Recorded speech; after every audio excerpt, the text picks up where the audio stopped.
Mga kapatid, at narito na naman ako upang magbabalik at magtatarot card. Yan. At ating alamin mga kapatid ang kalagayan ng mga taong sumasalbahe sa inyo ngayon. Yan, at kung ano ang mga pamamaraan nila. Ating sisilipin ang kanilang kalagayan, kung okay pa ba sila o nagsasaper na. Yan. Kung ano ang kanilang ginagawa, kung ano ang kanilang nararanasan ngayon sa buhay. Yan. Kung ano ang kanilang kalagayan. Pipili tayo ng 13 baraha. Hindi na natin papatagalin. Ayan. 1, 2, 3, 4, 5, 6,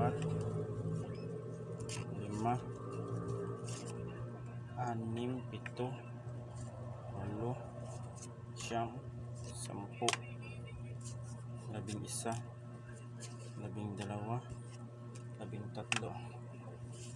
Kung ano ang kalagayan ng mga taong sumasalbahe sa inyo. Ano ba ang kalagayan nila ngayon? Yan. Ang kalagayan nila ngayon mga kapatid ay eto sila ay hindi pa rin titigil itong mga taong ito. Yan, upang kunin ang iyong mga ang iyong mga naipundar, kung kayo may naipundar. Yan, ang kalagayan nila ito ay mga kapatid, patuloy pa rin sila sa pananabotahe sa iyo. Pinoprotektahan nila ito, yung mga naipundar mo na gusto nilang kukunin, gusto nilang kunin ang mga naipundar mo.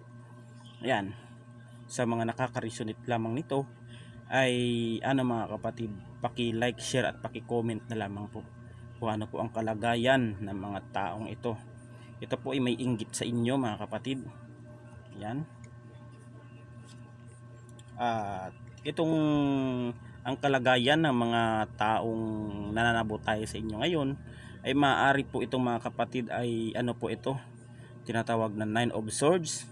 Ito po mga kapatid ay malungkot ito mga kapatid. Bigo ito na makuha ang itong mga naipundar. Bigo yan. Ayan. Kung anong kalagayan nilang kukunin o pinaplano nilang kunin ang mga naipundar mo o mga achievement mo sa buhay, ito ay bigo mga kapatid. Bigo ito, maaaring ito ay nagkakasakit sa kanilang ginagawang panlalamang. Ang kalagayan nila ngayon ay down na down sila mga kapatid. Marami itong plano na pinag-aralan nito kung paano ka pabagsakin o kunin ang iyong mga naipundar. Ayan yung mga plano niya na maaring naisulat niya ito. Ngunit bigo siya mga kapatid. Ito ay nagkalat sa ilalim ang mga plano niya. Kaya bigo itong taong ito na sumasabotahe sa iyo mga kapatid. Yan ang kalagayan nila. Maaring ito ay nagkakasakit, na-stress ito sa mangyari sa kanya. Yan. At talaga mga kapatid, pilit talagang kunin ang mga iyong mga pag-aari nito. Maring ito ay pamilya mo, pamilya, kamag-anak o mga siblings nyo mga kapatid. Ito ang kinukuha niya mga kapatid, ang Pentacles, ang Knight of Pentacles. Ayan, talagang hindi to titigil mga kapatid. Kahit na na-stress na ito, kahit na bigo ito, ay patuloy pa rin ito taong ito. Yan. At mga kapatid, darating ang araw niyan, the judgment, ay maaring ang tao na ito ay sumasabotahe sa iyo ay magkakaroon ito ng malaking problema mga kapatid sa the judgment. Yan, darating ang araw, malaking problema, malaking dagok sa buhay na mararanasan niya. Yan, itong mangyayari sa kanya mga kapatid. Malulugmok ito, maaaring magkakasakit ito, maaaring ito mga kapatid, ang taong ito na ang kalagayan ng taong sumasabotahe sa iyo ay in pain ito mga kapatid. Maaring ito ay nagsasuffer na ngayon sa ginawa niyang kasamaan sa pagtatangka na pagkuha ng iyong mga naipundar. Yan, bigo ito. Kaya nabigo ito mga kapatid. Marami itong plano na gustong kunin ang pentacles na ito. Yan. At hindi ito nagtatagumpay mga kapatid. Hindi ito nagtagumpay. Yan. Darating ang araw na hahatulan ito. Maaring magkaroon ito ng malubhang karamdaman ang taong ito at hihingi ito ng tulong. Ikaw rin mismo ang hihingi ng tulong nitong taong ito. Ayan. Yan mga kapatid. Talagang ang lahat ng ginawa ng taong ito sa iyo ay bumalik sa kanya o bumalandra.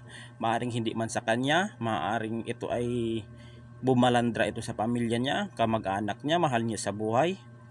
Yung ginawa niyang kasamaan sa inyo. Yan, itong taong ito ay mga kapatid ay sakim ito. Sakim itong taong ito, napakasakim.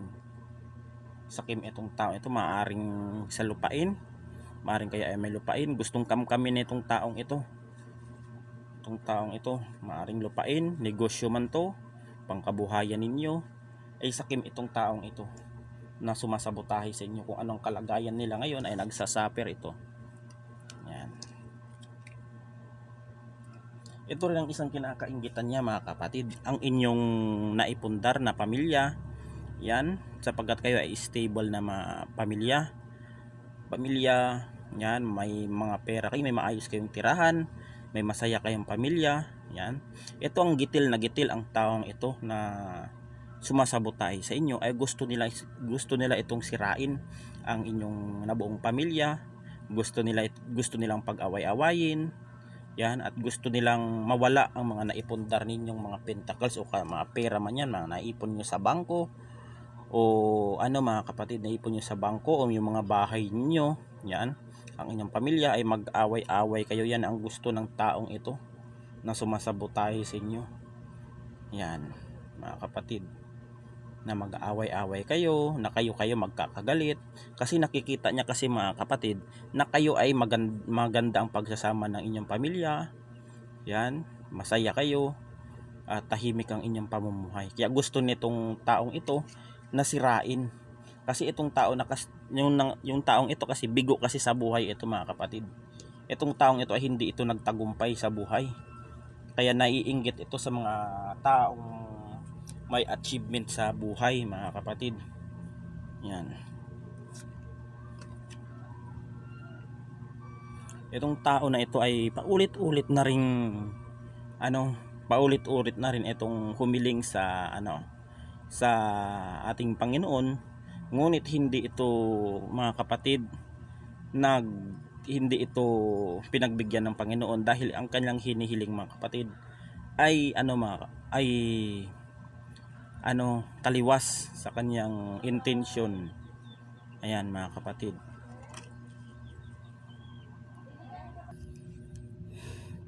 Ayan mga kapatid, at pagpatuloy tayo sa ating vlog ngayon sa ating sa ating tarot card dahil may dumating ditong pasyente, nagpagamot at tinigil ko muna.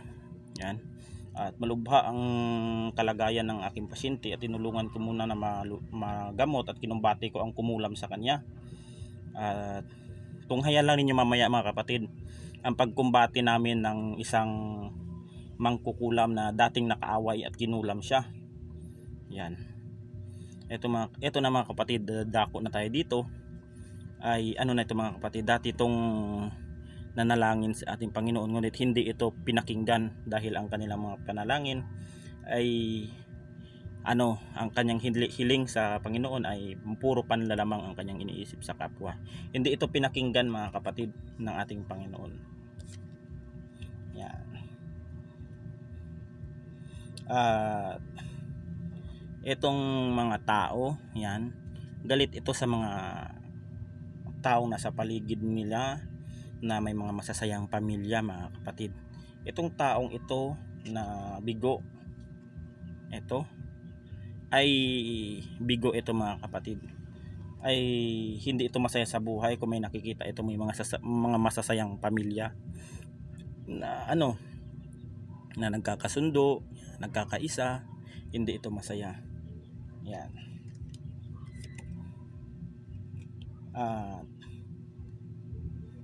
Nalilito ito mga kapatid kung titigilan niya na ba ang kanyang pananabutahi o itutuloy niya pa. Nalilito ito mga kapatid dahil ito ay kinakarma na mga kapatid. Kahit ito ay nagsasaper na sa kanyang kalagayan o sa sakit, kinakarma na ito, nalilito pa rin siya sa buhay kung itutuloy niya pa ba ang pananabutahi sa iyo o tama na. At may mga tinuturuan din ito mga kapatid o maaaring may tinuturuan itong kamag-anak, kapamilya kung paano mangulam. Ito kasi nakikita ko dito mga kapatid ay marunong ito sa larangan ng espiritual. Itong taong ito. Yan. Itong tao. Maaring babae ito o lalaki o ang LGBTQ. Yan. Ang taong ito na nag-aaral ng lihim na kalukuhan ng karunungan mga kapatid. Yan. May mga rin ito, may mga tinuturuan din. Yan. Hindi ito magtatagumpay mga kapatid ang taong nananabutahe sa iyo sapagkat divinely protected ka mga kapatid dahil may nakaplano ang ating Panginoon sa iyo. Ayan, hindi ka basta-basta makakanti nito dahil protektado ka ng universe, ng spirit guide mo, ancestor master. Yan, kung ikaw man ay sa spiritual o kung hindi ay protektado ka dito mga kapatid. Kung ikaw ay aatakihin dito sa spiritual, ikaw dito mga kapatid ay ipapagtanggol ka ng mga inyong mga namayapa sa buhay, mahal sa buhay o mga ganyan o mga may spirit guide ka, ancestor. Pagtatanggol ka dito mga kapatid, hindi papayag itong itong nasa card na ito na ikaw ay isabotahe ng mga taong nasa paligid mo. Yan. At nagpaplano ito mga kapatid. Yan, ito kasi may mga grupo din itong may mga grupo itong nananabutahe sa iyo, maaaring mangkukulam ito. Yan, maaring mangkukulam o may grupo ito ng isang witch. Yan. Kaya nagpaplano ito mga kapatid kung paano ka papabagsakin. Ayan, nagpaplano itong taong ito dahil grabe ang inggit nito sa iyo. Inggit, galit, at hinanakit nito sa iyo. Grabe ang inggit nitong taong ito. Yan. At may mga pamamaraan din nito mga kapatid itong nananabutahe sa iyo. Ito ay may mga ritual na may ritual na isinasagawa para pabagsakin ka, malugmok ka sa kahirapan, ang daming problema ang nangyayari sa iyo. Marami itong mga pamamaraan na ginawa upang isabotahe ka, ngunit hindi ito nagtatagumpay mga kapatid. Nagbabackfire lang ito, bumabalik lang ito sa kanya. Tignan mo ang lahat ng ginawa niya sa iyo. Salon niya ang lahat ng espada o tusok na ginawa sa iyo. Maaring ikaw man ay binigyan ng sakit neto, malubhang karamdaman. Ayan, malubhang karamdaman, sakit, problema, pasanin sa buhay, kamalasan. Marami itong ibinigay na sa iyo mga kapatid, na mga ritual. May mga death spell dito. Ayan, may mga ritual dito na pag kayo ay pag-aaway-awayin ng mga inyong pamilya, yan, na kayong mga mabubuti ang inyong mga pakikisama ay magkanya-kanya kayo mga kapatid. Ang isinasagawa ng taong ito, feeling nito mga kapatid, malakas ito, feeling makapangyarihan, pero may ugaling sakim itong mangkukulam na ito mga kapatid. Ayan, na ito, naapektuhan ito ang pamumuhay niya. Kung ano ang karangyaan na nangyari sa kanya ay grabe ang suffer nitong taong ito mga kapatid. Nakakaawa. na kawawa itong sumasabotahe sa inyo ngayon. At kukuha pa tayo ng 3 mga kapatid. Kukuha tayo ng 3.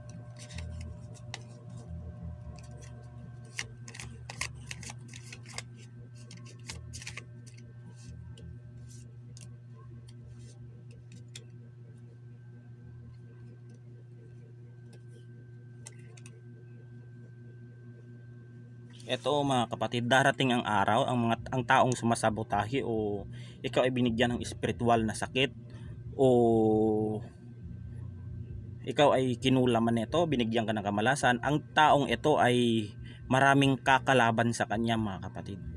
Maaring kakalaban sa kanya dahil unti-unti na nitong nalalaman ng kanilang pamilya o ng kanilang angkan o kapatid man ito o kamag-anak na siya ay mangkukulam mga kapatid. Ito ay inaano na mga kapatid. Marami na ditong marami na ditong gustong patumbahin itong mangkukulam na ito. Ito na mga pinagpaplanuhan na rin ito ng mga manggagamot na mga healer na mga kapatid, na ito ay tigbakin na itong itong sumasabotahe sa iyo. Dahil ikaw dito mga kapatid, ikaw ay lumapit dito sa healer. Ayan, lumapit ka dito sa healer at ikaw ay tinulungan ng mga kasamahan ng mga healer o manggagamot na naturuan ng leksyon o ipinabalik nito ang kanilang ginawa sa iyo, ipinabalik sa kanya. At ito ay dapa ito mga kapatid. Grabe ang suffer nito mga kapatid. Halos nagsisisi ito sa kanyang ginawang kasamaan sa inyo. Yan. At darating ang araw, ikaw ay magiging stable na ang iyong mga kapatid, ang iyong buhay babalik na sa dati. Kung ano man ang nawala sa iyo ay magkakaroon ito ng maganda at maayos na pamumuhay. Maaring ang inyong pinag-aaway kayo dati ng inyong pamilya o kayo ay pinaghiwalay dati, ay kayo ay magkakaayos kayo dito. Yan kasi ito yung balak niyang sirain ito, yung magkakaayos kayo dito.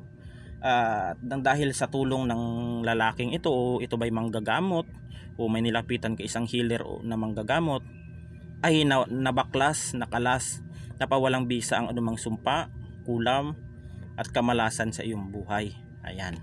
At eto mga kapatid, bigo siya. Bigo at hinahanting ito ng karma mga kapatid, ang itong sumasabotahe sa iyo. Yan. Yan ang masasabi ko mga kapatid, magiging stable ka dito. Yan. Ang lahat ng ritual ng taong ito, yan, ay hindi na to tumatalab sa iyo mga kapatid. Hindi na to tumatalab dahil sa tulong ng ng mga manggagamot. Yung nilapitan mong manggagamot ay mayroon din palang may grupo din itong manggagamot na iyong nilapitan, at siya ay tinulungan ka nito mga kapatid upang sugpuin o ibalik sa gumawa sa iyo ng masama o ibalik sa kumukulam sa iyo o sumasabotahe sa iyo. Kaya inuusig ito sa larangan ng espiritual mga kapatid. Yan. Kung sino ang gumawa sa kanya ng masama sa inyo, kung sino gumawa sa inyo ng masama pala mga kapatid, ay babalik sa kanila. Yan. Kaya eto siya, bigo na mapagtagumpayan, na kukunin kung ano man ang meron kayong naipundar. Yan mga kapatid. At hanggang dito na lamang po, at naway makaresonate kayo sa aking ngayon, sa aking vlog. At God bless us all. Ingat po tayo palagi.